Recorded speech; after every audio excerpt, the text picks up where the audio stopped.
Good evening, everybody. Anyone who I haven't met before, my name is Dan Kerr, and I have the privilege of being your MC for this evening's concert. On behalf of our priest, Father Tom Reese, and our congregation, it's my privilege and my honor to welcome you to this monthly Saturdays at 6 program. Every time we do these concerts, I get a call from somebody that says, what time is the Saturdays at 6 concert? So I will repeat, Saturdays at 6, so it's always at 6 o'clock. I wear many hats here at All Souls, and regardless of what hat that I wear, I'm very much guided by our mission statement, and you'll see our mission statement on the back of the bulletin for this evening. You'll see the mission statement as you walk into the church. You'll see the mission statement if you come to our website. So mission statement is pretty important to us here. And I'm just going to quote one sentence from that mission statement. It says, "We strive to be mutually supportive of the personal spiritual journey, respecting the individuality of all, and accepting the value of meeting people wherever they are on that journey." Our priest, our vicar, we call him the vicar, Father Tom, says that we practice radical hospitality here. And we take seriously meeting people where they are. One of the roles I have here is I'm the membership chairman. So that's the one who introduces people to the church. That's the one who encourages people to pledge to the church, which is a fun job. So I'm the membership chairman. So when I wear my membership hat, people often ask me, how many members of the congregation do you have? So if you include recently baptized babies, it's kind of hidden by the flowers there, but look at the baptismal font, recently baptized babies, and people living in nursing homes, we got about 100 people. So I share that number with you in my role as membership chairman. I'm also the outreach chairman. So I'm the one who tries to develop deep relationships with people in the community. And if you look at the people that we have relationships with in the community, people that ask to be on the Friends of All Souls list, we have 1,000 people. And you say, well, wait a minute, how do you go from 100 to 1,000? Well, we meet people where they are, and wherever they are in their spiritual journey. So for those people on their spiritual journey or on an Episcopal spiritual journey, we offer 2 services here every Sunday. We have an 8 o'clock virtual service. It's 30 minutes, it's interactive. You can access through our website. And we do a traditional Eucharist here at 9:30 every Sunday. So those are the people, the 100 that are on an Episcopal journey. But again, we meet people where they are. So those of you who brought food tonight, we thank you. That food goes directly to St. Gerard Mejia in Terryville. They feed several hundred families, and the food that you bring goes there. So we meet people through the food program. We also meet people where they are because the doors of this church are open every day. And that's one of the hats that I wear. I'm the guy who opens the doors.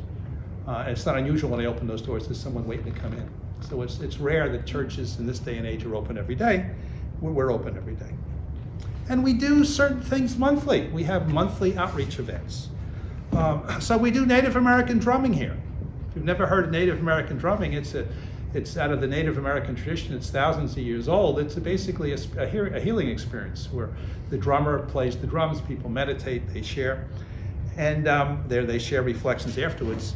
And you think about people on a spiritual journey, the people that you get at drumming are a little bit different than what you see on Sunday. In fact, a lot of those people at drumming have been turned off previously by organized religion.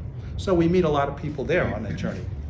We also do a monthly poetry program. And the former poet laureate of Suffolk County, Gladys Henderson, said, poetry, Bruce, you'll get a kick out of this. She said, poetry is but a form of prayer. So we meet lots of people through the poetry program. And this concert, we do these Saturdays at 6 concert every month. And every time we do a Saturdays at 6 concert, I'm reminded of the wisdom of St. Augustine, who said that singing is like praying twice. So we meet lots of people at the concert series. And a couple of you, when you came in, said, oh yeah, I was last year for your Lessons in Carol concert. So our Christmas concert, we had readings that told the story of the birth of Jesus. And we had people from 13 different congregations, 13 different faith communities do the readings. And then we had music as well. And at the concert, one of our, comes every year, is Councilman Conright. And when he got up, he had his prepared remarks, and then he kind of reflected on the evening, put down his remarks, and just said, you know, I have these prepared remarks, but what I basically want to say is that All Souls has found a way to make everyone of every faith and every background welcome. And he asked us to continue that tradition. So we meet people where they are through the concerts. We meet people where they are. We do once a year, we do a 5K race, 2K run called Souls for All Souls. We're going into our 16th year on that race. And the last 5 years, we have dedicated all proceeds from that race, both in terms of sponsorship and registration fees. We've dedicated that to the Accessibility Project. Some of you commented, boy, it's tough to get up those stairs. When this church was built in the 1800s, when Stanford White designed it, life expectancy when this church opened was less than 50 years. So a handicapped accessibility was not high on his list. So Herb Moniz, want to wave your hand in the back? So Herb is leading our project to make this church accessible. And the funds that we've raised, now about $100,000 the last couple of years. Herb has got a plan, and he's working with John Kniff, a local historical architect, to put some type of lift system in place and also to add a bathroom to the church. So when you ask me in intermission, where's the bathroom? Stanford White didn't design one of those. Bathrooms are courtesy of Schnitzels. But hopefully in a year or so when you come, there'll be a bathroom attached to the back of the church. So those are the different ways that we meet people. We meet them through all those different events. And what I did a little bit different this time, I'm a firm believer in color. So here's your concert bulletin. And then here in the blue, what I did is I did two things. I gave you a little summary of all the different outreach programs here. There will not be a test, but you can keep this. And then if you flip it over, I mentioned we do an interfaith morning prayer, and you'll see that we bring in clergy from all different denominations. So all the different, and we including rabbis and imams and so forth. So if you look at this list, I encourage you to try out the interfaith morning prayer on Tuesday service.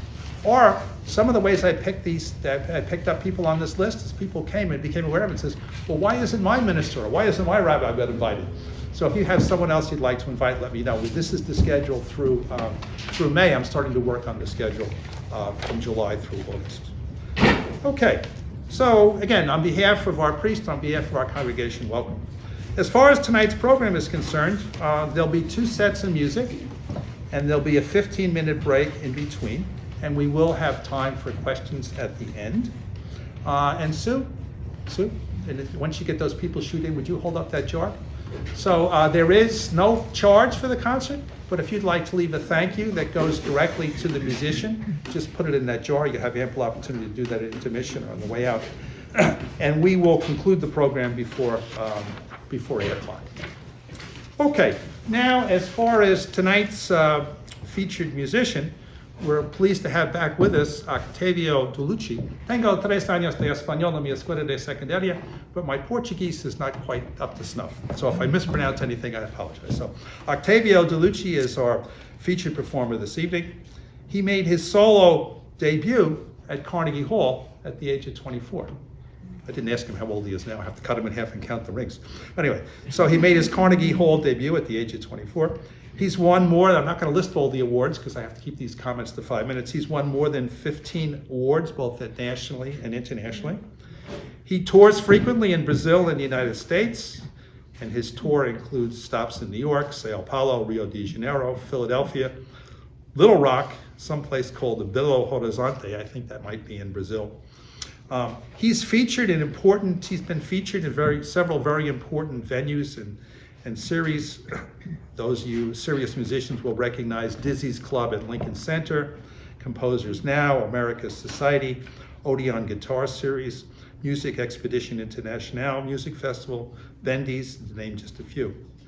He's collaborated, for those familiar with Brazilian guitar music, he's collaborated with a wide variety of artists between performances, premieres, and commissions, such as Sergio Assad, Eo Luis, Vicente Pascal, Emmanuel Baldi, Tanya Leon, Rosana Dines, Gabriel Lite, Eduardo Gutierrez, Guido Campos, and more.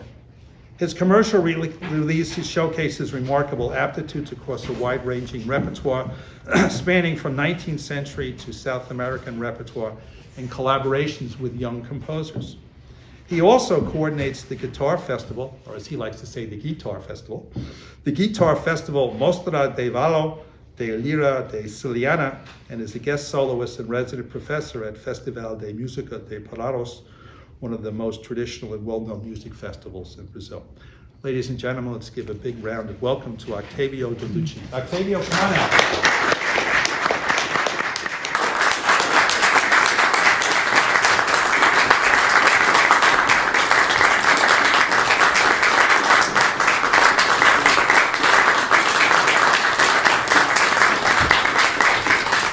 Good evening, everyone. It's a pleasure to be here, and it's a pleasure to be here for the second time at Saturdays at 6. Thank you so much, Daniel, for the introduction. And I remember a year ago when I played on the series, it was a very, very cold day. One of the coldest days in the last winter, so I'm glad today is a little bit warmer. So I'm going to start the program with 3 preludes by Heitor Villa-Lobos. The repertoire that I'm going to present today is what I'm calling my 2024 repertoire that I'm premiering this week in a couple of appointments, including here, and also I have the pleasure to be here. And that repertoire features a lot of South American music in comparison to what I did last year. I did last year a little bit of like new composers, pieces that I premiered with Spanish repertoire. Right now I'm focusing more a little bit on the South American repertoire, featuring both like classical pieces of the standard repertoire for the guitar, such as Villa-Lobos preludes that you're gonna listen, and other not so well-known composers, but you're gonna perceive the flavor of those places. So to start, I'm gonna start with Villa-Lobos prelude number 1. Villa-Lobos dedicated each of his preludes to one feature or one thing that he admired or he got inspired by, especially regarding Brazilian culture. The first prelude is dedicated to the countryside man, the caipira, or the culture that I don't know how to translate that correctly, but it's the countryside man of Brazil. So yes, I'm gonna start with the first prelude before I say some notes. The coming ones.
gonna have 3 Villa Lobos preludes here. That was the first one. The second one was dedicated to the Malandro Carioca. How can I explain that?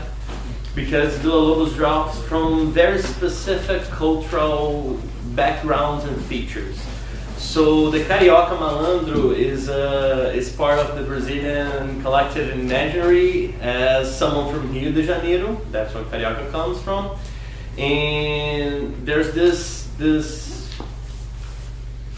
it's not necessarily accurate, this impression about this specific type of person from Rio de Janeiro.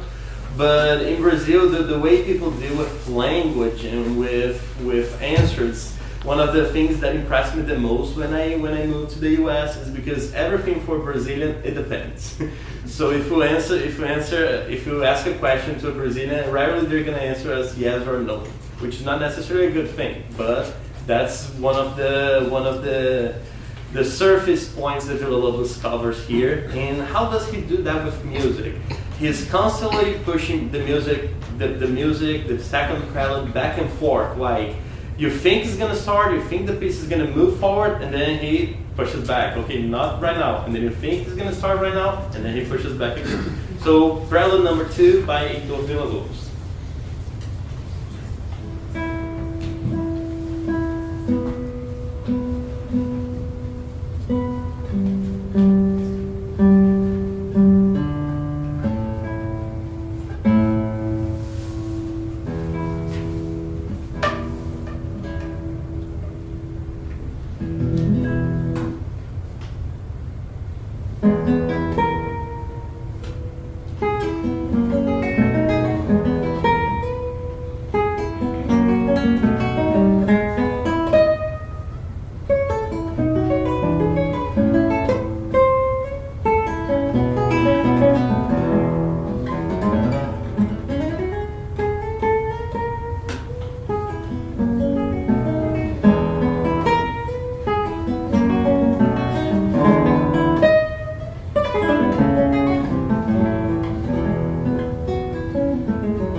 And now going from Rio de Janeiro, where Villa Lobos was born, we're gonna go to Germany. Why? Because the third prelude is an homage to Bach, Johann Sebastian Bach, the great German composer, one of the most prolific of all times. And Villa-Lobos used to be very much inspired by him. It's not by any chance that he wrote a series, a cycle that's called Bachianas Brasileiras, which is like Brazilian Bach-ish.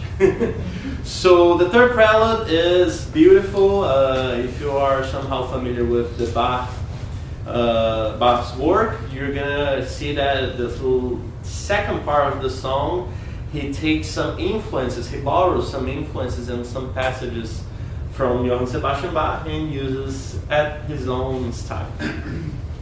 So the second prelude that I just performed is also available. I published as part of my EP, my first commercial release that was released a couple months ago. Sometimes I forget to mention that, but I have to, spread the word.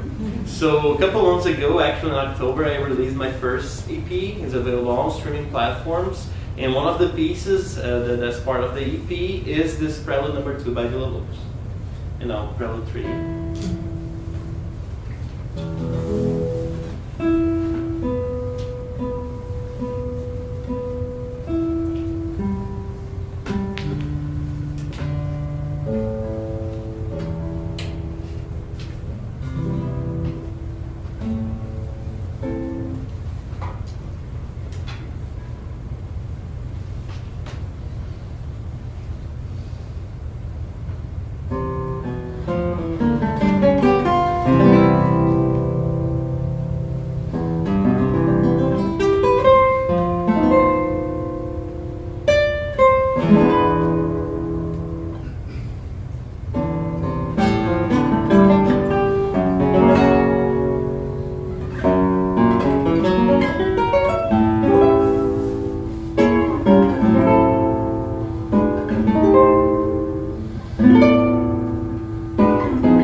So much. Now, after the 3 preludes by Villa-Lobos, we're going to go for 3 pieces by Guilhermando Reis. Guilhermando Reis is a composer that's more familiar for guitar players because most of the recordings that features, he was a guitarist and performer, composer, but he's more known in the niche of the classical guitar. And most of the recordings that feature him sometimes are related or features 1 or 2 specific pieces, which one of them is Xodó da Baiana, here in the program. But Guilhermando Reis, we can say that he was the first Brazilian guitar hero. Why? He was born in 1916 in the countryside of São Paulo state. And why he was a Brazilian guitar hero? Because he was one of the most prominent guitarists of his time. He was being featured in the radio all the time. He even taught one of the Brazilian presidents guitar in their family. And so just for us to have an idea about the importance that he had. And besides his work with solo guitar, he also collaborated with a lot of radio singers at the golden era of the radio, especially in the first half of the 20th century. He was one of the ones that were being featured the most in the radio. So the next 2 pieces by Guilhermando Reis, Conversa de Baiana and Xodó da Baiana, they do not share only a word in their title. They're very similar to each other in the ways the music material. You're gonna see how they're gonna blend together in such a unique way. But Baiana, the word that shared in both of the title pieces, it's referring to someone from Bahia, which is a state in Brazil. Actually, I believe Bahia got very famous when in the 50s. I'm not sure if it was like a Walt Disney cartoon or something like that featured one of the characters that was from Bahia. But anyway, now I'm gonna play Conversa de Baiana. Conversa is to talk, Baiana talk, to speak with someone. And Xodó is an effective word used for people who have close contact, such as sweetheart or something like that. It's for someone that you care.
much. And now the third piece by Júlio Armando Reis is called Eterna Saudade. I call this concert program, the one that I'm playing for you today and using for 2024 season, I call this concert program Saudade, a Brazilian Night. Why?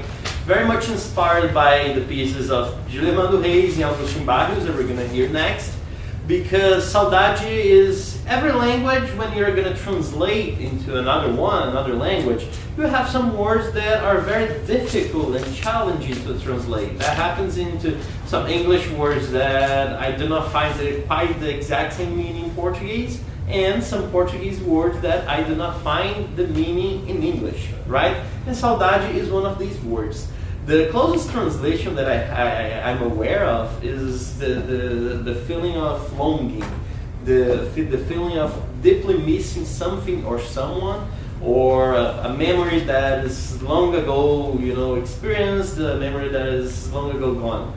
So a lot of composers and a lot of artists, in fact, not only the composers for music, but poets, writers, painters, they use this kind of feeling, this kind of nostalgia, sometimes in happy memories, sometimes in not so happy memories, as part of their inspiration.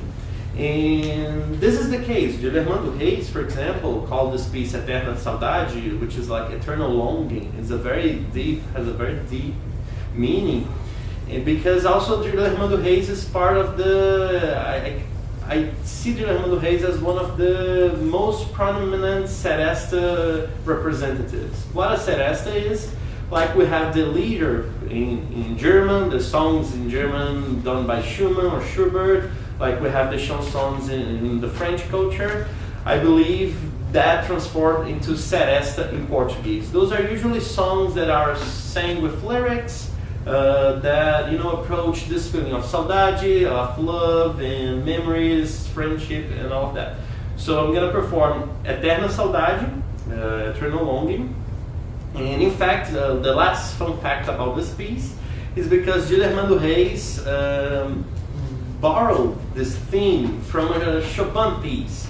So you can listen to the beginning of the theme of Eterna Saudade in the beginning of Chopin's Piano Concerto No. 1. But then Júlio Armando Reis takes a different path. But that's just to represent how much he was influenced by the Romantic composer and the late Romantic composers, such as Chopin. So Eterna Saudade, followed by Agustin Barrios' Dança Paraguaia, or Paraguayan Dance. And then we're going to finish after the Paraguayan Dance, the first half of the program.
tell one story. It's danger when you're as old as we are. We've been here since, church itself has been here since before the Civil War, the congregation. And this church has been here since 1896. So the one story I want to tell tonight, you'll notice that window over on the left is illuminated, and which is quite fitting that we focus on that window today, because Victoria Almash, who is our sacristan, she's the one who prepares the church for services. She finally got rid of all the Christmas decorations today, because we're about to move into Lent. So you'll recognize, those of you, from the Christian tradition will recognize that is the visit of the wise men. So that's based on the Gospel of Matthew. And just one quote from Matthew chapter 2, just one or two lines. When Jesus was born in Bethlehem of Judea, in the days of King Herod, behold, there came wise men from the east to Jerusalem, saying, where is born the King of the Jews? For we have seen a star in the east and have come to adore him. So there is a little star on top of Mary. You can kind of faint there. So we're just coming out of Christmas, and I'm sure you've heard the expression, the 12 days of Christmas. And the 12 days of Christmas actually begins with Christmas, and the 12th day is actually the feast of the visit of the wise men. Now, not in the Bible, but tradition says, other writings say that those three men were Melchior, Balthazar, and Caspian, and they were from the Orient, and they came to worship the newborn king. We don't know for sure the exact place that they came from, or precisely what their root was, but Matthew in his gospel uses the word magos, probably refers to astrologers who were a priestly class in Persia, which is now modern day Iran. And they knew how to interpret the stars. And many of you know the gifts that they brought, but many of you may not know the significance of each of those gifts. So they brought gold. Why did they bring gold? Well, gold was to represent Christ's kingship. And they brought frankincense. Why frankincense? Well, that was to recognize Jesus' divinity. And they brought myrrh. What was myrrh? Myrrh was an embalming ointment. And this was a symbol of the death that was to follow later after the birth. Now, we call them the wise men. What made these guys wise? So not being a theologian, I said, let me limit it to three. They were scholars, but they saw no conflict between scholarship and religion. There's an expression that comes out of the East, I don't know if it was Confucius or someone else quite wise from the East, who said, religion and science are two sides of the same river. So they were wise that they saw no conflict between science and religion. They were wise because they came to pay homage to God. And the thing that was probably made them the most wise, those of you who know the full story, Herod said to them, go find the child and come tell me so I can pay homage to him too. And obviously Herod, they were wise enough to know that Herod, if he knew where the child was, would have killed him. So they went home by a different route. So that's my little story for tonight. Years ago, stained glass windows were more important because the vast majority of the congregation couldn't read. So they would embody the stories in the windows. Okay, let's move into intermission. A couple of things. Sue, you want to hold up that little bucket there? So any contributions, there's no charge for the concert, but if you'd like to leave Octavio a thank you, just leave it there. Also, those of you who know me from previous concerts know I usually have a brightly colored piece of paper if you want to become on the Friends of All Souls list, and I forgot it. So I've got just a handwritten list here. If you want to be on the list to get invitations to future concerts, just put your name and email. I promise not to ask you for money, but I will send you invitations to future concerts. So I'll leave that up here. We'll take a 15-minute break, and during intermission, we'll be serving 2 red wines. So, and I didn't have any Brazilian wines, but I found in the wine cellar a Spanish wine, which is pretty close. And we also have wine from Argentina, and we have also wine from Australia, those of you who like the red wine. Those of you who like the white wine, we have Chardonnay, and we have a Pinot Grigio. Those of you who think all we do here is drink wine, that's not true. We also offer you water as well. There are trash bins, it's like a stewardess here. There are trash bins at the front and at the back, so just put your empties in there. And, I was very much impacted early in my life. I used to go to performances at the Metropolitan Opera. It was intermission. They had the pretentious guy in the tuxedo with the triangle. We do better than that. We'll let you know intermission's over. We'll ring the bell and flicker the lights. Okay? So we'll see you in 15 minutes for the second act. Thank you.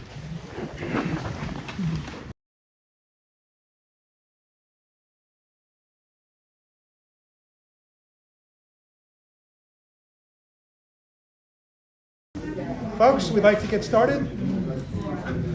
Okay. Can I ask everyone to please take a seat? Let's welcome back Octavio.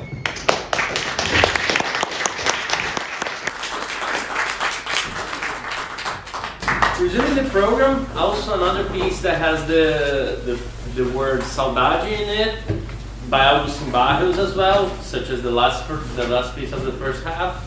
Choro da Saudade. Choro is a Brazilian genre, Brazilian urban genre. Some scholars, they claim choro is the actual first genre exclusively created, born and raised in Brazil. And Agustin Barrios he was one of the most prolific guitarists and composers of all time in the literature. He was from Paraguay, but he traveled all over South America and Central America, playing, performing, teaching, engaging in a wide variety of musical activities. In this piece, Choro da Saudade, he wrote while he was in São Paulo state, one of the most populous states in Brazil. So yes, Choro da Saudade, and while Guilherme Reis was the first guitar hero of Brazil, Agustin Barrios was the first guitar hero, I believe I can say, from all the Americas, because of his wide span of activities, range, and scope, and influence that he has on the classical guitar nowadays.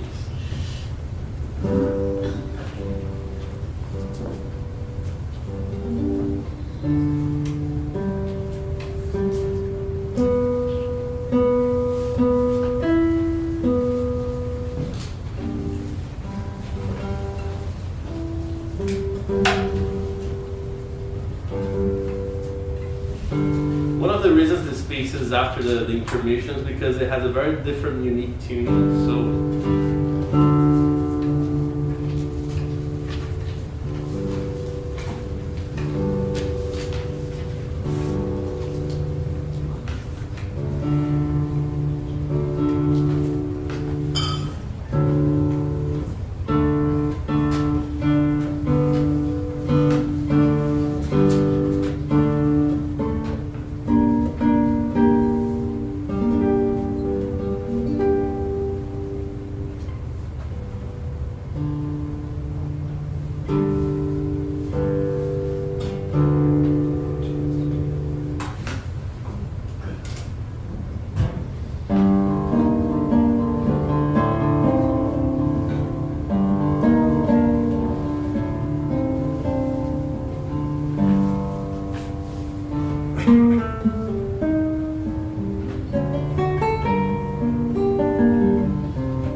I'm gonna play three short songs by different composers. All of the next composers, they are living composers. The first one is by Laura Snowden. I've met Laura Snowden in Long Island actually last year when I was in Long Island. Every year we have the Long Island Guitar Festival. Last year I had the pleasure to perform with one of the chamber groups that I'm part with. And then she was also part of the festival programming, so we got to know each other's work there. And then I saw her playing one of her pieces. She's also a composer. And then I got so mesmerized that I told her, I would love to play this piece. And then I borrowed this piece from her. She's a very young, talented composer. She's actually going to be here in New York next month. And it's called Song for Maria. Maria is her sister. She dedicated the song for her. Followed by Geraldo Vespars, Etude 18. Vespar is a Brazilian composer born in Ceará, in the northeast part of Brazil. And one of the interesting facts about this piece is because this piece was conceived here in New York. Why? Geraldo Vespar lived in New York for a while, and that's when his cycle of 20 Brazilian popular etudes for solo guitar were conceived. So this is the etude number 18, and he conceived this cycle here in New York, so I think it's very interesting to mention that. And then to finish the cycle of 3 short pieces, beautiful pieces. Not that the other ones are not beautiful, but I think you can understand the genre of these upcoming ones are. So by Vicente Pascoal, dedication number 1, or homage. I call them dedication or homage because they are part of a series of pieces called dedicatórias, dedication, where Vicente it's like Vicente gets inspired by many episodes of his experience, work, personal or work experience, and he dedicated those works to some people. And the dedication number 1 has the subtitle of thank you, and I'd like to dedicate this dedication to everyone here today, because thank you so much for sharing this time, for coming to the concert, and I hope you like it. So by Laudus Know, the Song for Maria, followed by Etude 18 by Geraldo Vespar, and then dedication number 1 by Vicente Pascoal.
now, dedication number 1 by Vicente Pascoal. Vicente is just a little bit more known. He's a great composer. He's one of the most prolific composers, living composers that I know. He's young, from Brazil, born and raised in Rio de Janeiro.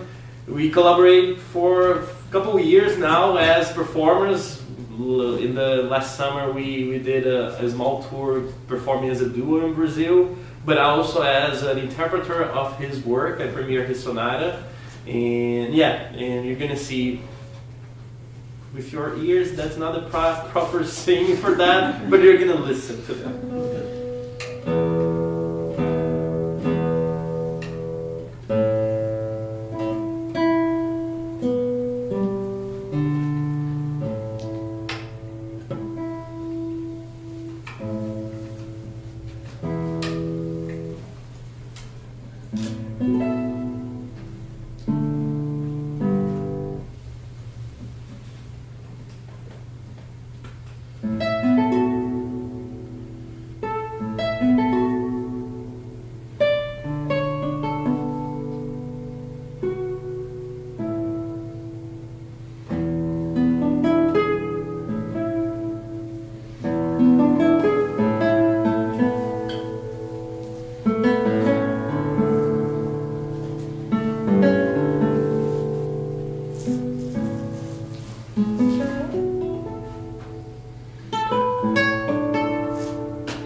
Now, arriving at the end of the concert, 2 very rhythm pieces, because right now we're almost lullaby-like. Now let's dance a little bit, or at least have that feeling, because we're talking also a lot about South American repertoire. And we're gonna go with Marco Pereira, another living composer, one of the very prolific composers, living composers from Brazil, with his Bate-Coxa.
finish the repertoire, another piece that was featured on my EP release last October, Verano Porteño by Astor Piazzolla in a great arrangement by Sergio Assad. The piece was originally for quintet, Piazzolla's quintet, and Sergio Assad transcribed that, all the 4 seasons, in an incredible way for solo guitar. And so thank you so much for being here today.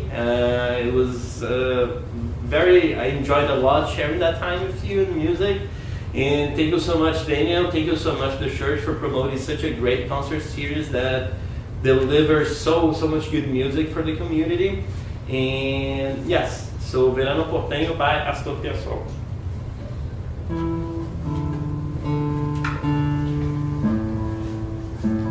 And remember, at the end, we also have questions too. We can talk. We would love to talk.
So it's our tradition. It's always musicians always agree to answer any questions that you might have. So we have time for a couple of questions if anyone has any. Yes. I'll try one. It's already hard enough to find all the notes on the guitar with a regular tuning. How do you keep track of where the notes went when you redo and change the spot on the phrase where it goes? That's a very good question. So it depends a lot of many different factors. This is a brand new guitar. So this guitar is a baby, so to say. This guitar is a couple months old. So every instrument reacts differently. So I'm learning about this instrument, as I use. I brought this instrument from Brazil last summer. And I can see already some patterns. It depends a lot of the reason, so to say. So for example, usually what happens is when it's too dry, or even though the temperature itself does not affect as much as the humidity, it does play some role. So I have some, I can describe some tendencies, such for example, the second string tends to go up on this guitar when it's too cold and dry. But the last two strings, such as like the last two basses, because I use very different tunings over the repertoire, over this program, they tend to go down because I use some tunings that I had to go down with those notes. So, and then, we find it like halfway through that, of course, like keeping track of the sound that you have in mind. Thank you. Other questions, Sue? Incredible concert. Thank you so much. Two-part question. Do you play also maybe a 12-string or a mandolin? And what age did you start all this wonderful talent? Thank you so much. I did not play 12-string or mandolin. There was a time that I used to play an 8-string guitar.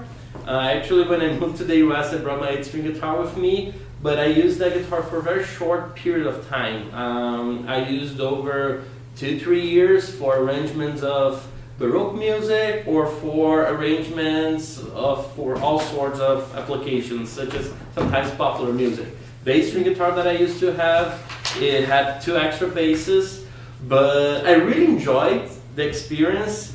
But at some point, because I was using more for like study and like arrangement reasons, I found myself in a situation where like, okay, if I really want to do that, I have to spend some time just with the 8-string guitar, and then I ended up just keeping with the 6-string.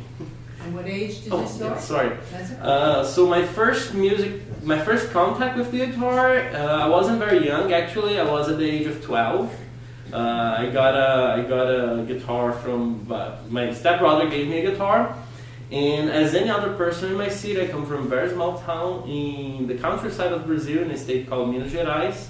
I like to say that, like, just to give you an example of how small it is, we don't even have any traffic lights in the city. So, as anyone in the city, I started to be engaged with the community musical environment. So I went to carnival percussion groups, I had rock bands and all that kind of thing. But then I discovered there was a program in the nearest university, the closest university to me, where they offered guitar lessons for the outside, for the external community. So I enrolled in that program, and then eventually I started my undergrad there. So when I started my undergrad is when I said like, okay, no, I'm really gonna take this seriously. Yes. You did. Thank you. Question up here. I don't remember the piece, but it was three or four before the ending of your performance. And it struck me, a lot of the chords sounded like jazz to me. And I was wondering if any of the composers that you mentioned were influenced by jazz at all. Yes, so for example, Geraldo Vespar, he lived in New York for a while, and he studied composition at Manhattan School of Music. And I'm not sure if during the time he was there or during the time he was living in New York, he got a lot influenced by jazz, because he's also a very important, famous arranger in Brazil, and he used to make a lot of arrangements for popular music, for singers, for bands, and all of that. So yeah, indeed, Geraldo Vespar, for example, he has a lot of jazz influences on his work. Any other questions? Yeah. Yes. So in the last piece by Piazzolla, sorry, you said it was adapted from a quintet piece. Yes. And I would like to ask that percussion moment you did, like beating on the guitar, where did that come from in the original quintet? What instrument did that? And I mean, it's kind of a percussion moment. How do you write that in the sheet? Yeah. How different is it from the guitar notes? That's a very good question. So, in the quintet, so Piazzolla, we have a lot of recordings by Piazzolla. I have a favorite one that I found on the internet, the Piazzolla's Quintet in 1990, I think.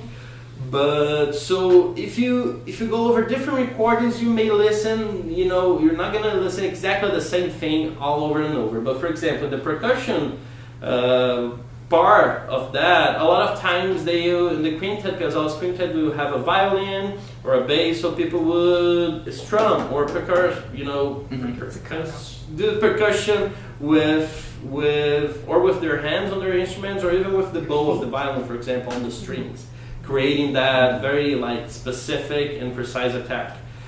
And can you please just remember your second question? Oh yeah, how it's that part is written.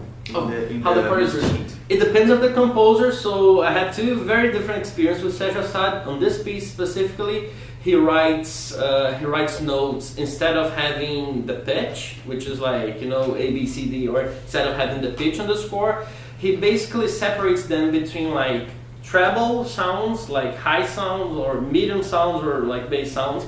And he also, on this edition, to be more specific, he wrote down a little map of the guitar where he put like A, B, C, where to percute on the guitar. But for example, I recently had another experience with Sergio where he did not write that. He just wrote on the score the rhythm that he wanted to hear. And instead of the note, the pitch is also like the notes, they had like an X. Instead of the pitch, the black dots or the white dots, they had like an X, and he wrote the rhythm. And then there wasn't too much specific, so I had to call him and like, how do we do that? What you're thinking and everything. Do they do flamenco the same way when they have the hitting the guitar and things on flamenco music? That's a very good question. I don't know how to precise that question for you, because I think it depends a lot. But in a lot of like genres that rely, they're popular genres or they rely heavily on popular music, we tend to have less information on the score. Why? Because usually those performers, they are acquainted to that musical practice. Yeah, so, for example, a lot of times you have, if we go, for example, Brazilian music. I know your question is regarding flamenco, but I'm just going to give an example about like popular music on the guitar too. You're going to have just a chord or just like a specific rhythm pattern that they want you to play, and then the rest you have to figure out. Okay. So yeah. Any other questions? Yeah. Okay. So just before we wind up, the next three concerts. March 2nd, we have also from Stony Brook University, soprano Heidi Schneider. Those of you who were at the Lessons in Carol concert, she was the same soprano. I'll tell you what she's going to be doing. It's going to be very different than what she did at the Christmas concert.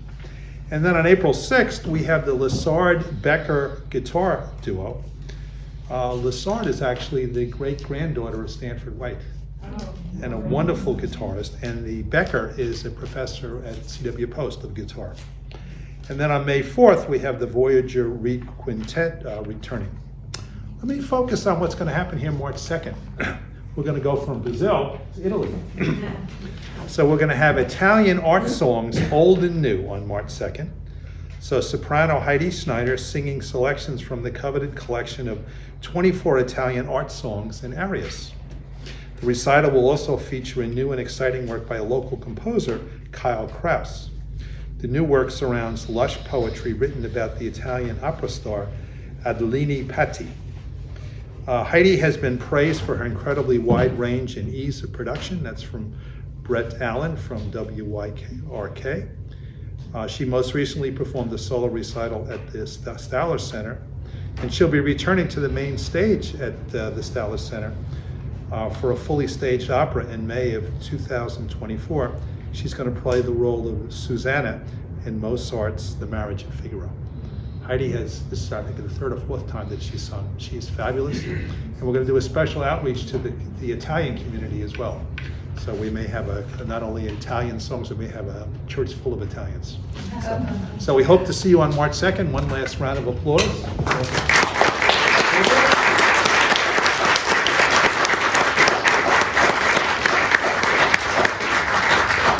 And as you prepare to exit, remember the thank you for Octavio in the back. And again, if anyone wants to be on the Friends of the Church list to get notices of future concerts, just leave your name and email here. Thank you so much for coming, and we'll see you hopefully March 2nd.